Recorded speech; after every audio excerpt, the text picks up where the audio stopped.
मित्रांनो, गणित भाग 2 मध्ये प्रकरण क्रमांक 3 यामध्ये आज आपण 1, 2, 3 बिंदूतून जाणारी वर्तुळे तसेच वृत्तछेदिका आणि स्पर्शिका यांचा आपण अभ्यास करणार आहोत. पहा, तुमच्या स्क्रीन मध्ये आकृती एक दिसते तुम्हाला आणि या पहिल्या आकृतीमध्ये पाहिलं तर इथं ए बिंदू दिसतोय. पहा, तुम्हाला हा ए बिंदू दाखवलेला आहे आणि 3 वेगवेगळे केंद्रबिंदू असणारे इथं वर्तुळे आहेत. पी केंद्रबिंदू असणारे वर्तुळ आहे, क्यू केंद्रबिंदू असणारे वर्तुळ आहे आणि आर केंद्रबिंदू असणारे वर्तुळ आहे. तर पहा, या बिंदू ए मधून जाणारी किती वर्तुळे आपल्याला काढता येऊ शकतील असे तुम्हाला वाटते? पहा, आता या ए बिंदू मधून जाणारं वर्तुळ पाहिलं आपण तर समजा आपण ए बिंदू मधून जाणारं हे पहिलं वर्तुळ काढलं पी. त्यानंतर ए बिंदू मधून जाणारं दुसरं वर्तुळ आपण काढलं, हे आर केंद्रबिंदू असणारं दुसरं वर्तुळ काढलं. त्यानंतर तिसरं वर्तुळ काढलं आपण क्यू केंद्रबिंदू असणारे. त्यानंतर अजून आपण इथं अजून वर्तुळ काढू शकतो, हा ए केंद्रबिंदू असणार, ए मधून जाणार, बरोबर आहे. तर पहा, या एक म्हणजे ए हा एकच बिंदू झाला, म्हणजे एका बिंदू मधून जाणारे अशी किती वर्तुळे असतील? तर अशी असंख्य वर्तुळे असतील. म्हणजे एक केंद्रबिंदू किंवा एका बिंदूतून, केंद्रबिंदू नाही तर एका बिंदूतून जाणारी अशी किती वर्तुळे आपल्याला काढता येऊ शकतील? तर अशी आपल्याला असंख्य वर्तुळे काढता येऊ शकतील. कळालं? त्यानंतर पहा, एकाच बिंदूतून जाणारी असंख्य वर्तुळे असतात. आता सोबतच्या आकृतीमध्ये ए आणि बी या दोन भिन्न बिंदूतून जाणारे किती वर्तुळे असतील? आता या दोन भिन्न बिंदू मधून जाणारे आपल्याला वर्तुळे पाहायचे आहेत. पहा, दोन भिन्न बिंदू मधून जाणारी अशी किती वर्तुळे असतात? तर दोन भिन्न बिंदू मधून जाणारी पण असंख्य वर्तुळे असतात. कशी आहेत? पहा, इथं पी केंद्र असलेलं, आता इथं एक पी केंद्र असलेलं एक काय केलं आहे, पी केंद्र आणि त्रिज्या पहा इथं पी ए घेतलेली आहे. पी केंद्र आणि त्रिज्या पी ए घेतली आणि अजून एक आपण वर्तुळ काढलं. लक्षात आलं? हे जे खालचं तुम्हाला दिसतंय, पी ए ही त्रिज्या घेतली आणि पी केंद्र आहे. तर या पद्धतीने हे आपण काय केलेलं आहे, इथं वर्तुळ काढलेलं आहे. त्याचप्रमाणे पहा, म्हणजे ते ए बिंदू मधून गेलेलं आहे, म्हणजे हे फक्त हे जे काही पी केंद्रबिंदू आणि पी ए एवढी त्रिज्या घेऊन आपण एक जे काही वर्तुळ काढलेलं आहे ते वर्तुळ ए बिंदू मधून पण गेलेलं आहे आणि कुठल्या बिंदूतून गेलेलं आहे? ते बी बिंदू मधून पण गेलेलं आहे. म्हणजे हे वर्तुळ दोन बिंदूतून गेलेलं आहे, बरोबर आहे. त्याचप्रमाणे पहा, आपण अशा असंख्य पी केंद्रबिंदू आता इथं मांडलं. आता ही जी काही तुम्हाला रेषा दिसते, ही रेषा काय आहे? तर एल रेषा आहे, बरोबर आहे. म्हणजे ही रेषा काय आहे? तर हा एल लंबदुभाजक आहे. कोणाचा आहे लंबदुभाजक? रेषाखंड AB चा लंबदुभाजक आहे. येते लक्षात? रेषाखंड AB चा एल रेषा ही लंबदुभाजक आहे आणि या लंबदुभाजकावरती कोणता बिंदू आहे? पी बिंदू आहे. आणि पी बिंदू केंद्रबिंदू मानून पी ए एवढी त्रिज्या घेऊन आपण इथे एक वर्तुळ काढलेलं आहे आणि ते वर्तुळ ए बिंदू मधून पण गेलेलं आहे, बी बिंदू पण मधून पण गेलेलं आहे, म्हणजे दोन बिंदू मधून गेलेलं आहे. आता पहा, काय सांगायचं आहे मला, पी बिंदू घेतलेला आहे रेषा या लंबदुभाजकावरती, एल रेषेवरती, बरोबर आहे. आता आपण काय करूयात, इथं दुसरा एक बिंदू घेऊयात. इथं समजा इथं आपण वेगळा बिंदू घेतला. पहा, आता दुसरा जर बिंदू घेतला आपण, इथं घेतलेला आहे, वरती घेतलेला आहे, पहा क्यू बिंदू घेतलेला आहे, दिसतोय? पीच्या ऐवजी आता आपण काय घेतला? एल वरती क्यू बिंदू घेतला. आणि आता क्यू बिंदू घेतल्यानंतर इथं त्रिज्या काय होणार आहे तुमची? आता क्यू ए, बरोबर आहे, किंवा क्यू बी. मग क्यू ए एवढी त्रिज्या घेऊन जर आपण एक जर वर्तुळ काढलं तर हे जे वरचं काही मोठं वर्तुळ दिसतंय तुम्हाला, अशापैकी ते वर्तुळ निघणार आहे. आणि हे सुद्धा वर्तुळ या दोन बिंदू मधून गेलेलं आहे. म्हणजे अशी आपल्याला असंख्य वर्तुळे आपल्याला काढता येऊ शकतात. म्हणजे या लंबदुभाजकावरती कुठेही तुम्ही एक बिंदू घ्या, कितीही बिंदू घ्या आणि त्या बिंदू मधून तो बिंदू केंद्रबिंदू मानून जर तुम्ही वर्तुळे काढली तर आपल्याला अशी असंख्य वर्तुळे काढता येऊ शकतात. पहा, शेजारच्या आकृतीमध्ये जर आपण पाहिलं, इथे एक सी हा लंबदुभाजक आहे एल ए बी रेषाखंडाचा, त्यावरती पहिल्यांदा सी बिंदू घेतलेला आहे, एक वर्तुळ काढलेला आहे. त्यानंतर C1 केंद्रबिंदू घेतला, C1 हा बिंदू घेतला, त्यानंतर C2 बिंदू घेतला, नंतर C3 घेतला. तर पहा, आपल्याला असंख्य अशी वर्तुळे आपल्याला काढता येऊ शकतील. ठीक आहे. त्यानंतर आता पहा, 3 नैकरेषीय बिंदूतून जाणारे किती वर्तुळ काढता येऊ शकतील?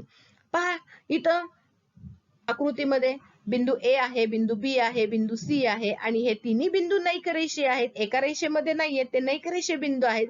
हे बिंदू आपण जोडून एक आपल्याला ट्रायंगल मिळालेला आहे, म्हणजे आपल्याला एक त्रिकोण एबीसी मिळालेला आहे.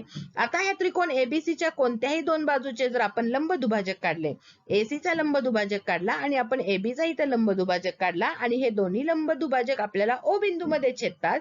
आता हा ओ बिंदू केंद्रबिंदू मानून ओए एवढी किंवा ओसी एवढी किंवा ओबी एवढी त्रिज्या घेऊन आपण एक वर्तुळ काढू शकतो. बरोबर आहे. आणि मग म्हणजेच काय लक्षात घ्या, तीन नैक रेषीय बिंदूतून जाणारा असं आपल्याला एक आणि एकच वर्तुळ काढता येऊ शकतं. ठीक आहे. अजून आहे पहा, तीन नैक रेषीय बिंदूतून जाणारे हे झालं आता तीन नैक रेषीय बिंदूतून जाणारं वर्तुळ. नैक रेषीय होतं, लक्षात आलं. नैक रेषीय म्हणजे एका रेषेमध्ये हे बिंदू नव्हते, तेव्हा आपल्याला एक आणि एकच वर्तुळ काढता येऊ शकते. आता चौथा मुद्दा काय आहे पहा, तीन एक रेषीय. आता इथं पहा शब्द आहे एक रेषीय. पहा बिंदू डी आहे, बिंदू ई आणि बिंदू एफ आहे. आता हे तिन्ही बिंदू मात्र एकाच रेषेमध्ये आहेत, एक रेषीय आहेत. आता या एक रेषीय बिंदू मधून आपल्याला एकही वर्तुळ काढता येऊ शकणार नाही. डी आणि एफ मधूनच हे वर्तुळ गेलेलं आहे, ई मधून गेलेलं आहे का? नाही. म्हणजे लक्षात ठेवा, तीन एक रेषीय बिंदू मधून एक सुद्धा वर्तुळ आपल्याला काढता येत नाही. म्हणजे या तीन एक रेषीय बिंदूतून जाणारं एकही वर्तुळ नसते. ठीक आहे. त्यानंतर आपल्याला शिकायचं आहे वृत्तछेदिका आणि स्पर्शिका. पहा आता तीन इथं आकृत्या दिलेल्या आहेत, ए बी आणि सी. आता आकृती ए मध्ये जर पाहिलं तुम्ही तर आकृती ए मध्ये रेषा एल दिसते तुम्हाला व वर्तुळ यांच्यामध्ये एकही सामायिक बिंदू आपल्याला नाही. पहिली आकृती पहा ए मध्ये, हे जे काही वर्तुळ आहे त्या वर्तुळाचा केंद्रबिंदू डी आहे आणि त्याच्या शेजारी एक रेषा एल आहे. या दोघांना सामावणारी यांच्यामध्ये एक तर आपल्याला सामायिक बिंदू दिसतो का? नाही. आता आपण दुसऱ्या आकृतीमध्ये जाऊ, बी मध्ये पहा, ई केंद्र असलेल्या वर्तुळामध्ये आणि तिथे एक रेषा आहे एम, यांच्यामध्ये एक सामायिक आपल्याला काहीतरी बिंदू दिसतो. त्या बिंदूचं नाव आहे पी बिंदू. बरोबर आहे. म्हणजे लक्षात ठेवा, एम ही वर्तुळाची ही जी एम आहे, रेषा एम ही या ई केंद्र असलेल्या वर्तुळाची ती काय आहे? स्पर्शिका आहे. याला काय म्हणायचं? स्पर्शिका आहे. आणि हा जो काही पी बिंदू आहे त्या पी बिंदूला काय म्हटलं जातं? याला स्पर्श बिंदू असं म्हणतात. लक्षात आलं. वर्तुळ आणि स्पर्शिका यांना सामावणारा एकच बिंदू आहे, म्हणजे त्या बिंदूला स्पर्श बिंदू म्हणतात आणि त्या रेषेला त्या वर्तुळाची स्पर्शिका असं म्हणतात. ठीक आहे. त्यानंतर आता तिसऱ्या आकृतीचं निरीक्षण करा. एफ केंद्रबिंदू असलेलं वर्तुळ आहे आणि रेषा एन आहे. पण आता ही रेषा एन या वर्तुळाला किती बिंदू मध्ये छेदते? तर इथं दोन बिंदू मध्ये छेदते. मग या रेषा एन ला या वर्तुळाची स्पर्शिका म्हणायचं का? नाही. तर याला याची स्पर्शिका म्हणायची नाही. मग रेषा एन ला काय म्हणायचं त्या वर्तुळाची? तर लक्षात ठेवा, त्या रेषा एन ला त्या वर्तुळाची वृत्तछेदिका असे म्हणतात. काय म्हटलं जातं त्याला? वृत्तछेदिका. कळाला स्पर्शिका आणि वृत्तछेदिका मधला फरक? स्पर्शिका हा आणि वर्तुळ हे एकाच बिंदू मध्ये छेदतात. ठीक आहे. आणि या बिंदूला स्पर्श बिंदू म्हणतात. आणि आता इथं दोन बिंदू मध्ये जर ती स्पर्शिका छेदत असेल तर या रेषेला काय म्हटलं जातं? वृत्तछेदिका असं म्हणतात.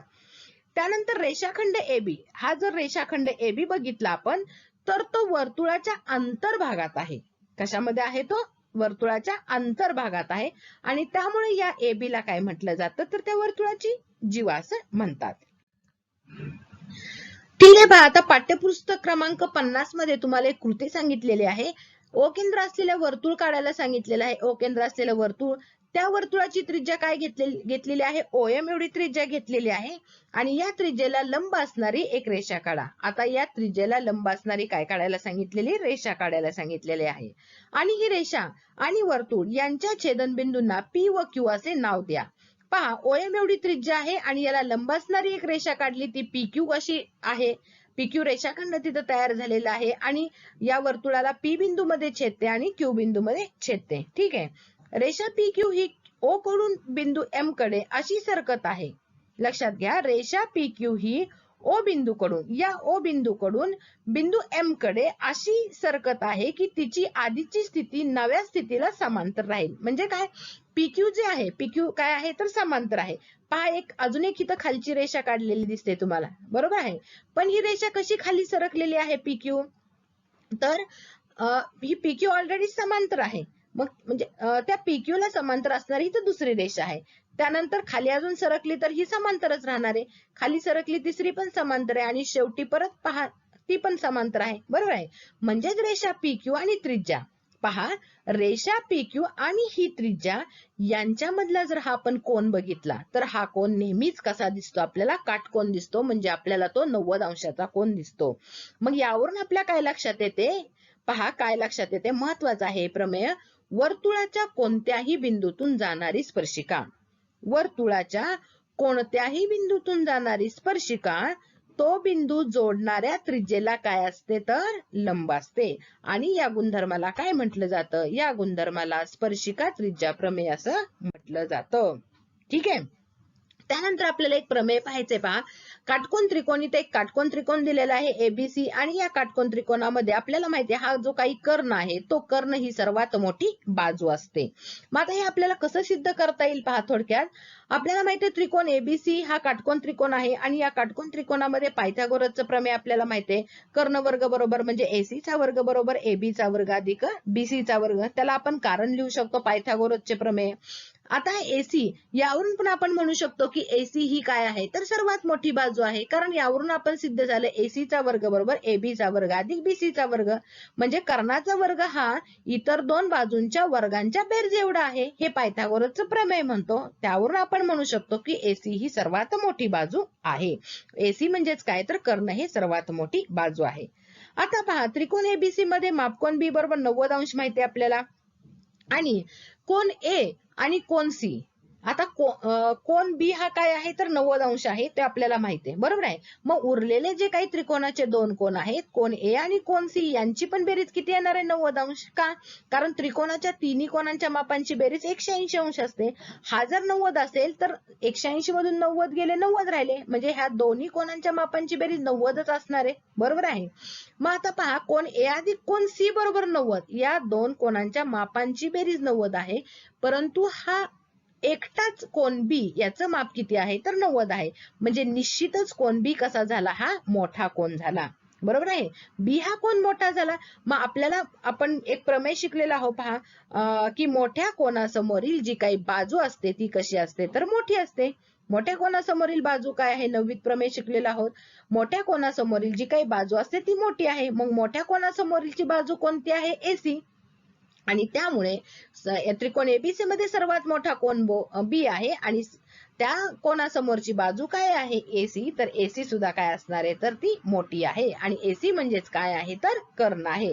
याचाच अर्थ कर्ण हा काय झाला तर काटकोन त्रिकोणामध्ये कर्ण ही सर्वात मोठी बाजू असते. हे आपण याद्वारे सिद्ध करू शकतो. ठीक आहे. तर व्यवस्थित जे काही प्रमेय दिलेले आहेत त्या प्रमेयांचा तुम्ही अभ्यास करा.